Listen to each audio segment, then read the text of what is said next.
नमस्ते सम्पूर्णमा। आज चाहिँ विश्व रक्तदाता दिवस 2025 को अवसरमा ब्लड डोनर सोसाइटी चितवन नेपालले आयोजना गरेको खुल्ला रक्तदान कार्यक्रममा सहभागी भयो। त्यसको लागि आयोजक टिमलाई धेरै धेरै धन्यवाद। विशेष गरी भन्नुपर्दा हामी पण्डित खलक चाहिँ हामी शोकमा छौँ। हाम्रो आफन्त बित्नु भएको छ। बित्नु त बितेर जानुभयो, तर रगतको अभावमा कोही अरू बित्न नपरोस् भन्ने उद्देश्यले मिल्दैन कि जस्तो लागिरहेको थियो। नुन पनि खाएको थिएन। अनि त्यहाँ गएर सल्लाह गर्दाखेरि तपाईको प्रेसर ठिक छ भने दिन मिल्छ भन्नुभयो। खाली पेट पनि थियो, दिएर आएँ हैन। तर तपाईहरुलाई कस्तो फिल हुन्छ थाहा भएन। म चाहिँ अब लामो बाहिर बसेँ।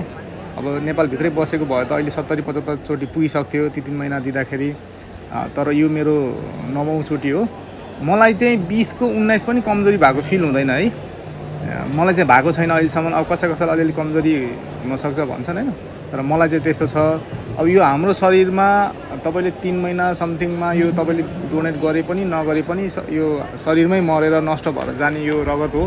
यसले कसैको अमूल्य जीवन बाँच्छ भने यो भन्दा पुण्यको काम कुनै पनि छैन। पैसाले तपाईँ लाखौं करोडौं दिएको त देखिन्छ ओहो यत्रो भन्ने हुन्छ नि, तर यो रगत भनेको त किनेर पाइने चिज भएन नि। कतै गएर म 1 करोड 2 करोड हालेर किन्छु भने त हुँदैन।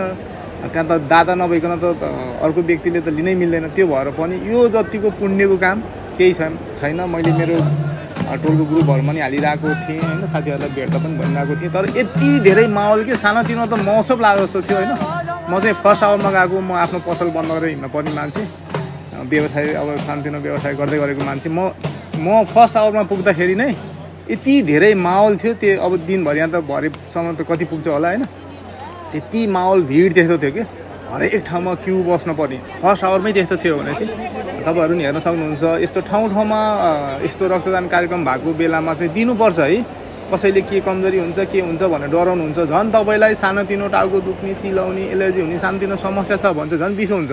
मैले फिल गरेको छु हैन। तपाईहरुले सानोतिनो समस्या छ भन्छ झन् जान्छ है। तपाईको त्यो समस्या हट्छ। तर समय पुग्नु पर्छ। 3 महिना प्लस भएपछि तपाईले दिन सक्नुहुन्छ। अब लेडिजहरुको चाहिँ मेन्स्ट्रुएसन पिरियडले गर्दाखेरि अलिकति गाह्रो हुन्छ। ल यति भन्दै बिदामा चाहन्छु।